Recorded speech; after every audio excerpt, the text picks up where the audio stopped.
विपक्षी एकता तार तार। आरजेडी कांग्रेस आपस में लड़ने को तैयार।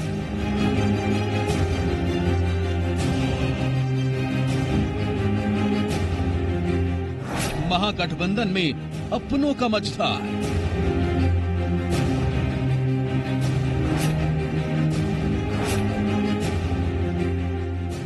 डील में फेल दलों की यूनिटी इस बार।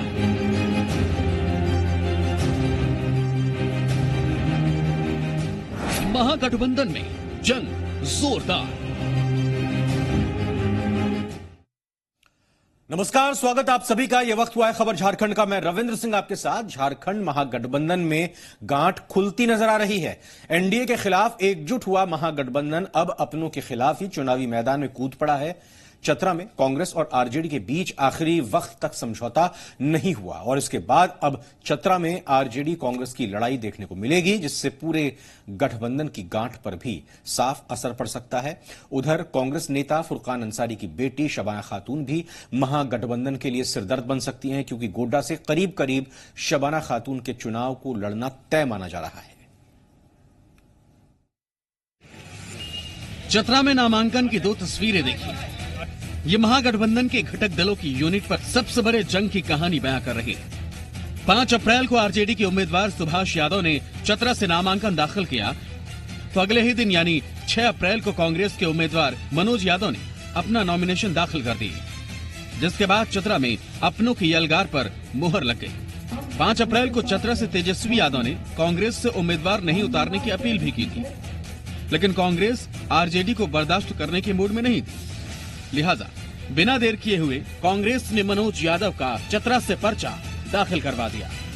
चतरा में मचे महागठबंधन में घमासान पर आरजेडी प्रवक्ता मनोज झा की दलील है कि पलामू के साथ ही चतरा में भी आरजेडी का भारी जनसमर्थन है, इसलिए दोनों सीट पर आरजेडी का हक बनता है। वहीं कांग्रेस शेयरिंग की दुहाई दे रही है, जिसके मुताबिक आरजेडी के खाते में सिर्फ पलामू सीट ही गई थी। आग्रह करते रहे हैं कि चतरा और पलामू राजद का जनाधार वाली सीट रही है, दोनों सीट हम लोग को दिया जाए। और उसी के तहत सुभाष यादव जी को आदरणीय श्री लालू प्रसाद यादव जी ने टिकट दिया और वहां से कल नॉमिनेशन हुआ। और जिस तरह से भीड़ वहां कल थी, जिस तरह से जनसलाब वहां उमड़ी, लगता है कि हम लोग वहां भारी मतों से जीतेंगे। और महागठबंधन का जो स्वरूप तय हुआ है 7-4-2-1, 7-4-2-1 में चतरा जो है वो कांग्रेस वहां चुनाव लड़ेगी, तो महागठबंधन का उम्मीदवार जो है वो कांग्रेस के मनोज यादव जी हैं। चतरा में अपनों के बीच यलगार से महागठबंधन उभरती, इससे पहले गोड्डा पर भी अपनों का गदर होने की संभावना बढ़ गई है। गोड्डा लोकसभा सीट से महागठबंधन के उम्मीदवार प्रदीप यादव की मुश्किलें बढ़ सकती हैं, क्योंकि कांग्रेस नेता फुरकान अंसारी की बेटी शबाना ने चुनाव लड़ने का ऐलान किया है। शबाना खातून का दावा है कि महागठबंधन में फुरकान अंसारी का अपमान किया गया। अपने पिता के अपमान से शबाना खातून आहत हैं। शबाना ने दावा किया कि फुरकान अंसारी को टिकट देने का भरोसा दिया गया था, महागठबंधन ने फुरकान अंसारी को टिकट नहीं दिया। अब शबाना खातून तृणमूल कांग्रेस से महागठबंधन उम्मीदवार के खिलाफ गोड्डा से चुनाव लड़ सकती है। जाहिर है शबाना के भाई और कांग्रेस विधायक इरफान अंसारी भी कांग्रेस अध्यक्ष अजय कुमार को कोस चुके हैं। ये हमारा ही निर्णय है कि हम क्या करें नहीं करें, और हमारे परिवार का निर्णय है कि हम क्या करें नहीं करें। इसमें फुरकान साहब का कोई लेना देना नहीं है। जो उनको जोड़ा जा रहा है ये गलत जोड़ा जा रहा है। हाँ, बेटी जरूर है उनकी, इसलिए हम लाइमलाइट में आ जा रहे हैं, लेकिन हमको चुनाव लड़ना है, ये हमारी निर्णय है और लड़ेंगे। जाहिर है झारखंड में महागठबंधन की यूनिटी मझधार में है। ऐसे में बीजेपी ने परफेक्ट टाइमिंग के साथ अपने उम्मीदवार के नाम का ऐलान किया। चतरा से बीजेपी के उम्मीदवार सुनील सिंह मैदान में उतारे गए। ये शौक कितना दिन तक चलेगा, इसलिए इनका गठबंधन टूटता है नहीं टूटता है, हम अपना दिमाग उस पर क्यों लगाए। हम तो दिमाग लगा रहे हैं, पार्टी के कार्यकर्ता लगा रहे हैं कि भाई भारतीय जनता पार्टी के प्रधानमंत्री के रूप में नरेंद्र मोदी को हमें पुनः प्रधानमंत्री बनाना है। गोड्डा से राघव, रांची से कुमार चंदन के साथ चतरा से संजीत की रिपोर्ट, जी मीडिया। झारखंड में बीजेपी की दूसरी लिस्ट आ गई है। बीजेपी की तरफ से रांची, चतरा और कोडरमा के लिए प्रत्याशियों की घोषणा कर दी गई है। रांची से संजय सेठ, चतरा से सुनील सिंह और कोडरमा से अन्नपूर्णा देवी को टिकट दिया गया है। इससे पहले बीजेपी ने 10 सीटों पर अपने उम्मीदवारों के नामों का ऐलान किया था, जबकि एक सीट पर एजेएसयू चुनाव लड़ रहा है। सबसे बड़ी बात यह है कि इस बार रांची से निवर्तमान सांसद राम टहल चौधरी का पत्ता कट गया है, जिसके बाद वो बगावत के मूड में है। झारखंड बीजेपी ने शनिवार को 3 और प्रत्याशियों के नाम का ऐलान कर दिया। रांची, चतरा और कोडरमा के लिए बीजेपी में प्रत्याशियों पर सबकी नजर थी और आखिरकार शनिवार को बीजेपी ने अपने बचे 3 सीट रांची, चतरा, कोडरमा से उम्मीदवार के नाम का ऐलान कर दिया। 2019 के लोकसभा चुनाव में हकीकत रहे कि 400 सीट भारतीय जनता पार्टी को प्राप्त होने जा रही है, जिसमें हमारा 14 का 14 सीट भारतीय जनता पार्टी की झोली में, एनडीए की झोली में ये सीट झारखंड की जनता दे रही है। चतरा से सुनील सिंह, रांची से संजय सेठ और कोडरमा से अन्नपूर्णा देवी को उम्मीदवार बनाया गया है। तो सबसे पहले बीजेपी के तीनों प्रत्याशियों का परिचय जान लीजिए। सुनील सिंह चतरा से मौजूदा सांसद हैं। संजय सेठ रांची से खादी बोर्ड के अध्यक्ष हैं, जबकि अन्नपूर्णा देवी हाल ही में आरजेडी छोड़कर बीजेपी में शामिल हुई हैं। चतरा से निर्वर्तमान सांसद सुनील सिंह के टिकट पर तलवार लटकी थी, लेकिन आखिरी वक्त में पार्टी ने सुनील सिंह को आरजेडी के सुभाष यादव और कांग्रेस के मनोज यादव के मुकाबले उम्मीदवार बनाया है, जिसके बाद सुनील सिंह अपने जीत का दावा कर रहे हैं। रांची की आवाज बनूंगा और रांची की आवाज बनकर रांची की जो मूलभूत समस्याएं हैं और रांची को जो एज ए राजधानी डेवलप करना है, उसमें 4 चांद लगाएंगे। मेरा दायित्व है कि मैं पूरे चतरा की जनता के साथ जो पार्टी और माननीय प्रधानमंत्री और माननीय अमित भाई शाह ने जो भरोसा जताया है, उस भरोसे पर खरा उतरने का प्रयास करूं। देखिए, ऐसे लोग मन बना चुके हैं, लोग मन बना के हैं। निश्चित रूप से लोग चाहते हैं कि आने वाले दिन में फिर से पुनः प्रधानमंत्री जी को, एक बार माननीय नरेंद्र मोदी जी को प्रधानमंत्री बनाना है। रांची में खादी बोर्ड के अध्यक्ष संजय सेठ पर बीजेपी ने भरोसा जताया है।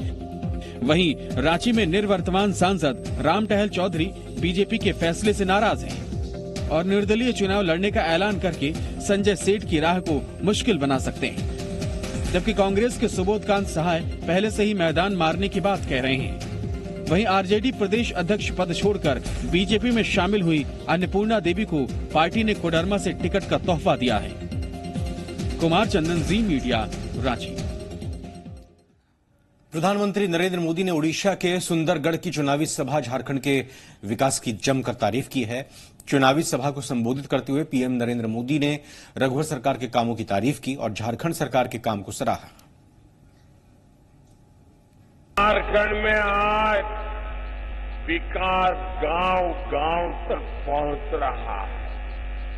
सामान्य मानवी को हर प्रकार की सुविधाएं पहुंचने में तेज गति से आगे बढ़ रहा है।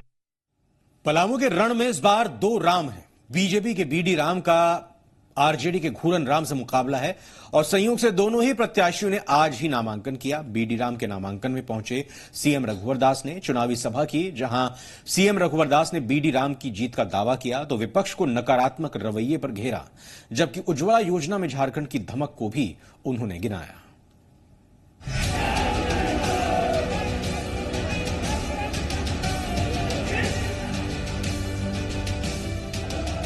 पलामू में शनिवार सुपरहिट रहा। शनिवार को पलामू में सियासी पारा टॉप पर दर्ज किया गया, क्योंकि पलामू सीट पर 2 राम ने पर्चा दाखिल किया है। झारखंड के सुदूरवर्ती जिला पलामू में बीजेपी के विष्णु दयाल राम और महागठबंधन घटक दल आरजेडी के घूरन राम ने निर्वाचन पदाधिकारी के कार्यालय में जाकर नामांकन पर्चा दाखिल किया। इससे पहले मुख्यमंत्री रघुवर दास ने बीडी राम के लिए रोड शो किया और बीजेपी समर्थकों में जोश भरा। रोड शो के दौरान बीजेपी से प्रत्याशी बीडी राम ने जीत का दावा किया। हमने जो सेवा की है जनता की 4 साल में, उसमें मुझे पूरा विश्वास है कि जनता मुझे पुनः जिताएगी। वहीं चुनावी सभा को संबोधित करते हुए सीएम रघुवर दास ने केंद्र और राज्य सरकार की उपलब्धियों का बखान किया और विश्वास जताया कि बीडी राम एक बार फिर भारी मतों से पलामू से जीत दर्ज करेंगे। सीएम रघुवर दास ने सैनिक के पराक्रम और शौर्य पर सवाल उठाने वालों को कटघरे में रखा, तो कांग्रेस के घोषणा पत्र में गरीबी हटाने पर भी प्रहार किया। सीएम रघुवर दास झारखंड में उज्ज्वला योजना की सफलता का गुणगान करना नहीं भूले। हमारी सरकार ने टाटा ट्रस्ट के माध्यम से रांची में कैंसर हॉस्पिटल जिसका निर्माण कार्य शुरू हो गया है। 1 साल के अंदर रांची में कैंसर हॉस्पिटल अब राज्य के हमारे कैंसर बीमारियों वाले को बॉम्बे और दिल्ली जाने की जरूरत नहीं है, झारखंड की धरती में ही आ मिला। ये गरीब कहाँ है जो यादव को जात के नाम पर, शोषित वंचित हरिजन डिवीजन के नाम पर जो वोट बैंक लेकर करोड़ों रुपया संपत्ति लुटवार जेल, गरीब कहाँ है। ये वोट बैंक की राजनीति करने वाली कांग्रेस, झारखंड मुक्ति मोर्चा, राष्ट्रीय जनता दल, वामपंथी दल आज अपनी जो सेना की शौर्य और वीरता पर आज प्रश्न उठा रहा है। उधर आरजेडी प्रत्याशी घुरन राम के समर्थन में तेजस्वी यादव ने सभा को संबोधित किया। इस मौके पर जेएमएम और कांग्रेस के नेता भी मंच पर मौजूद रहे। तेजस्वी ने गरीबी, बेरोजगारी और किसानों का मुद्दा उठाया। तेजस्वी ने दावा किया कि लोगों ने सरकार बदलने का मूड बना लिया है। मुद्दा बेरोजगारी का मुद्दा है, नौजवानों का इशू है, किसानों का, गरीबी दूर करने का, ये सारा मुद्दा है। इस बार पलामू में 2 राम चुनाव लड़ रहे हैं, लेकिन पिछली बार का गणित समझना जरूरी है। 2014 में बीडी राम ने जीत दर्ज की थी। आरजेडी के मनोज कुमार को 2,63,942 मतों के अंतर से हराया था। तीसरे स्थान पर आरजेडी के वर्तमान उम्मीदवार घुरन राम थे, जो जेवीएम से चुनाव लड़े थे। पलामू में 6 विधानसभा डाल्टनगंज, छतरपुर, विश्रामपुर, हुसैनाबाद, गढ़वा और भवनाथपुर है। सभी विधानसभा में बीडी राम की पकड़ मजबूत मानी जाती है। पलामू से अमित के साथ कुमार चंद्र, जी मीडिया। गोड्डा लोकसभा से पूर्व सांसद फुरकान अंसारी की बेटी शबाना खातून के चुनाव लड़ने के ऐलान के बाद सियासत शुरू हो गई है। बीजेपी सांसद शशिकांत दुबे ने कहा है कि अब हमारी सीधी टक्कर शबाना से ही होगी। प्रदीप यादव चौथे स्थान पर रहेंगे और उनकी जमानत भी नहीं बचेगी। जबकि प्रदीप यादव ने कहा कि महागठबंधन से बाहर का कोई पार्टी अगर चुनाव लड़ती है तो फिर ये उनका अधिकार है, लेकिन इससे महागठबंधन पर कोई असर नहीं पड़ेगा, क्योंकि ये प्रायोजित नेता हैं जिसे उतारा जा रहा है।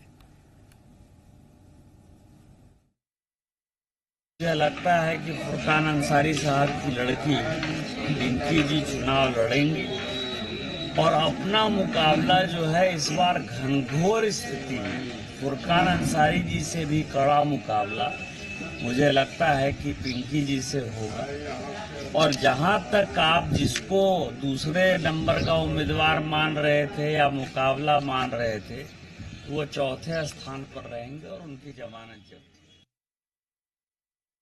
इस बार सारे लोग इंटैक्ट रहेंगे और बड़ा जनमत एक साथ खड़ा होगा और एक बड़ा अंतर में दावे के साथ कह सकता हूँ, ये तो 23 के बाद पता चलेगा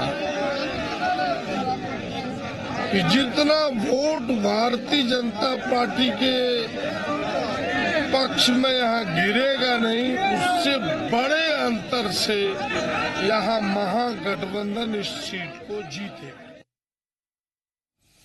रांची के रिम्स में लालू यादव से मिलने पहुंचे तेजस्वी यादव को मिलने की इजाजत नहीं मिली। जिला प्रशासन ने समय खत्म होने की दलील देकर तेजस्वी यादव को मिलने से रोक दिया, जिसके बाद तेजस्वी निराश होकर वापस लौट गए। दरअसल पलामू में रैली करके तेजस्वी यादव रांची के रिम्स पहुंचे, लेकिन रिम्स पर मौजूद सुरक्षा कर्मियों ने उन्हें अंदर जाने से रोक दिया। इसके बाद तेजस्वी यादव ने जेल अधीक्षक से बात करने की कोशिश की, लेकिन जेल अधीक्षक ने तेजस्वी का फोन नहीं उठाया। इसके बाद तेजस्वी को वापस लौट जाना पड़ा। उन्होंने आरोप लगाया है कि उनके परिवार को निशाना बनाया जा रहा है, लालू यादव को मानसिक रूप से प्रताड़ित किया जा रहा है। वहीं डीएसपी ने इस मामले में जेल मैनुअल फॉलो करने की बात कही है। हर शनिवार को रिम्स में लालू यादव से मिलने वाले 3 लोगों को समय दिया जाता है। आज शनिवार है और आज तेजस्वी यादव लालू यादव से मिलने के लिए पहुंचे थे, लेकिन निराश लौट गए।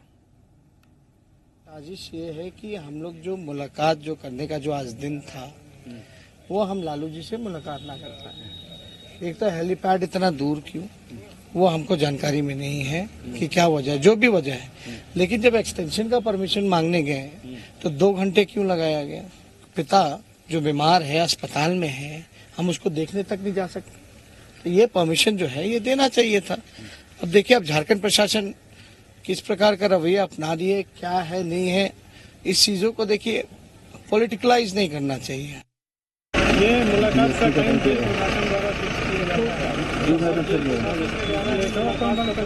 है, मुलाकात का परमिशन दिया जाता है, तो टाइम खत्म हो जाने के बाद विशेष परिस्थिति में जेल प्रशासन अगर अलाउ करता है तो हम लोग उसको कंसिडर करेंगे। झारखंड में लोकसभा चुनाव को लेकर राजनीतिक सरगर्मी तेज हो गई है। जैसे जैसे चुनाव की तारीख नजदीक आ रही है, वैसे वैसे नेताओं के दौरे भी तेज होते जा रहे हैं। चुनाव प्रचार के साथ ही हेलीकॉप्टर बुकिंग की डिमांड भी बढ़ गई है। राजनीतिक दलों में ज्यादा से ज्यादा हेलीकॉप्टर बुकिंग की होड़ मची हुई है। कोई भी राजनीतिक पार्टी चुनाव प्रचार में कोई कोर कसर नहीं छोड़ना चाहता। पॉलिटिकल पार्टियों का प्रचार प्लान एक कर रहे हैं जमीन आसमान।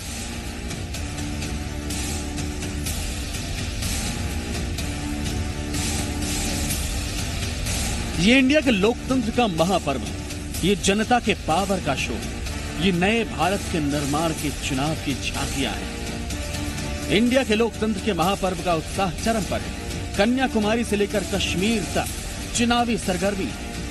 ऐसे में झारखंड में राजनीतिक पारा कम कैसे हो सकता? झारखंड भी सशक्त लोकतंत्र के महापर्व की तैयारी में है। झारखंड की राजनीतिक पार्टियां चुनावी प्रचार में बड़े जोर शोर से जुटी हुई। जैसे जैसे चुनाव की तारीख नजदीक आ रही है, वैसे वैसे नेताओं के दौरे भी तेज होते जा रहे हैं। चुनाव प्रचार के साथ ही हेलीकॉप्टर बुकिंग की डिमांड भी बढ़ गई। राजनीतिक दलों में अधिक से अधिक हेलीकॉप्टर बुकिंग की होड़ मची है। प्रधानमंत्री झारखंड आएंगे, साथ ही केंद्र के कई नेता, राजनाथ सिंह, अरुण जेटली समेत कई नेताओं का चुनावी दौरा होगा। ऐसे में हेलीकॉप्टर का सहारा लिया जाएगा। पिछली बार की तुलना में इस बार बीजेपी ने ज्यादा हेलीकॉप्टर बुक करवाए हैं। जेएमएम ने भी प्रचार के लिए हेलीकॉप्टर को बुक करा लिया है। इतना ही नहीं, जेएमएम प्रचार गाड़ियों को डिजिटल बनाकर वोटरों तक पहुंच रही है। डिजिटल जो प्रचार है वो कुछ डिजिटल वाहन जरूर प्रत्याशीगण अपने अपने क्षेत्रों में रखेंगे ही। वहीं कांग्रेस परंपरागत साधनों पर ही भरोसा जता रही। कांग्रेस का दावा है कि उनका जनता से सीधे संपर्क है। ऐसे में हेलीकॉप्टर और डिजिटल वैन का कोई मतलब नहीं रह जाता।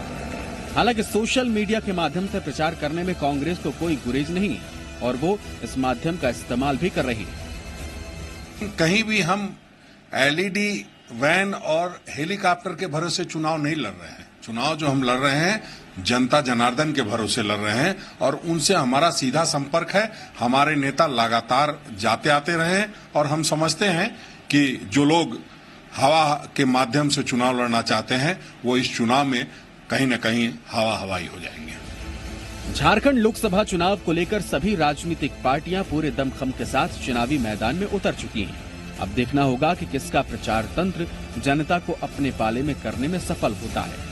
23 मई को जी बिहार झारखंड सबसे पहले आपको झारखंड के नतीजों से रूबरू करवाएगा।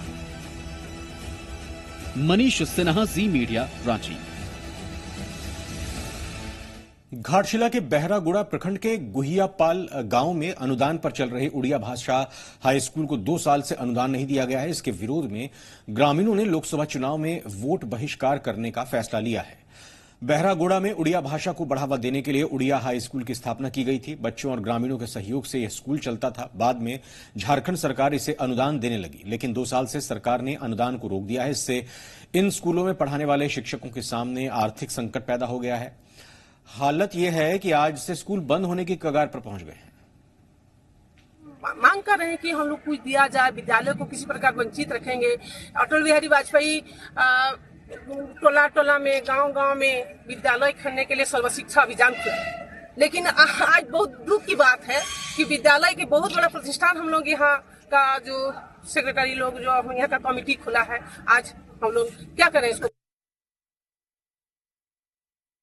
गुहियापाल उड़िया हाई स्कूल 1983 से 29 साल हम लोग विद्यालय में चला रहे हैं। 2 साल से हम लोग को जो अनुदान मिला था 2 साल से बंद कर दिया गया। किसका आधार पर बंद किया गया उसका कोई जवाब हम लोग को नहीं है। उस स्थिति में स्कूल में जहाँ पर 2 से 250 छात्र हैं, उन लोग को पढ़ाना बहुत मुश्किल है। मास्टर लोग के पेमेंट के लिए रुपया का जरूरत है। देवघर में मोहनपुर प्रखंड के खैरखटी गांव के लोगों ने चुनाव बहिष्कार का फैसला किया है। यह ऐसी पंचायत है जहां आवागमन की सुविधा आज तक नहीं बन पाई है। बरसात में यहां ग्रामीण टापू में रहने को विवश हो जाते हैं। सड़क की बात तो दूर, यहां कच्ची सड़क भी आज तक नहीं बन पाई है। बाकी मूलभूत सुविधाएं भी यहां पर लोगों को नहीं मिल पा रही हैं। यहाँ रोड नहीं है। सबसे पहले समस्या है कि बलिया देवघर से बलिया चौकी होते हुए हम लोग का गांव आता है खरकुट्टी, और खरकुट्टी बलिया चौकी से रोड नहीं है, इसलिए हम लोग को बहुत कष्ट है। इसी कारण से हम लोग यहाँ हम लोग वोट को बहिष्कार करेंगे, वोट को नोटा में दबाएंगे। हम लोगों का मांग यही है कि अभी तक इतना साल आज़ादी होने के बावजूद भी हमारा खैरखुट्टी गांव इस तरह अभी यहाँ का समस्या है। जाने के लिए एकदम सचमुच साइकिल और मोटरसाइकिल और 4 पहिया की बात छोड़िए, पैदल जाने में मुश्किल हो जाता है। छत्तीसगढ़ के कांकेर में शहीद बीएसएफ के जवान मोहम्मद इसरार का पार्थिव शरीर शनिवार सुबह झरिया के साउथ गोलकडीह पहुंचा, जिसके बाद पार्थिव शरीर को धनबाद पुलिस लाइन में लाया गया और उसके बाद शहीद का पार्थिव शरीर झरिया के साउथ गोलकडीह स्थित उनके घर पहुंचा, जहां शहीद को श्रद्धांजलि देने के लिए लोगों की भारी भीड़ जुटी और पूरे सम्मान के साथ शहीद इसरार के पार्थिव शरीर को सुपुर्द खाक किया गया।